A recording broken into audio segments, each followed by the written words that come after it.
Mettons-nous à la place de l'usager. N'oublions pas que nous sommes tous des usagers potentiels. Restez vigilants aux tournures de phrases et au vocabulaire utilisé. On n'écrit jamais assez simplement.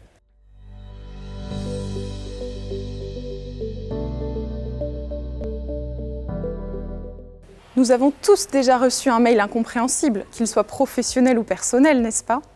Le sujet du parler clair est essentiel, et particulièrement pour nous, à la Direction générale des finances publiques, car la matière fiscale est complexe.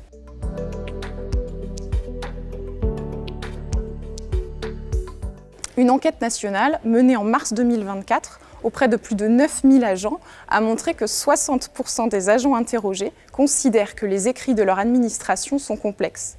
Qu'est-ce qui a été pointé du doigt? Tout d'abord la législation, complexe, mais aussi le vocabulaire utilisé ou encore le style, parfois trop administratif. À votre avis, combien la DGFiP envoie de messages chaque année à ses usagers? La réponse, c'est 200 millions. Avec une telle volumétrie, interroger les usagers sur leur compréhension des messages était devenu indispensable.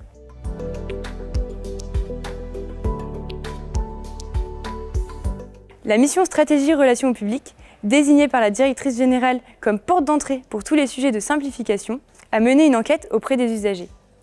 L'enquête, elle a consisté à faire relire un projet de message aux usagers, à mesurer leur niveau de compréhension et à les inviter à faire des propositions de reformulation. Après tout, n'est-ce pas l'usager qui est le mieux placé pour juger quels sont les messages complexes pour lui?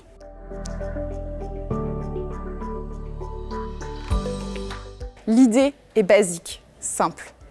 En septembre 2024, une première enquête usagée a été menée à l'accueil de plusieurs services des impôts des particuliers. Son objectif?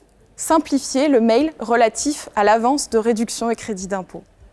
Les agents des services des impôts des particuliers ont recueilli les retours des usagers à l'accueil grâce à un questionnaire en ligne. Mais les usagers pouvaient aussi répondre directement en scannant un QR code. 200 réponses ont été enregistrées. Plusieurs mots ou tournures de phrases complexes ont été identifiés. Cela a permis de revoir le mail, de le simplifier avant qu'il soit envoyé à plus de 10 millions d'usagers.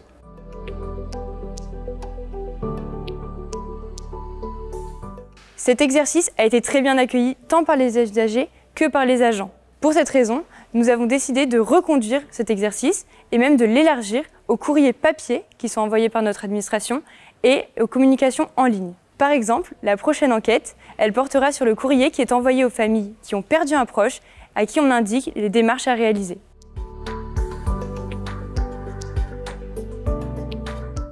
Évitons le jargon administratif. Ce qui est simple pour nous ne l'est pas forcément pour les usagers. Mieux vaut un message court, quitte à en dire moins. Les messages trop longs ne sont pas lus jusqu'au bout.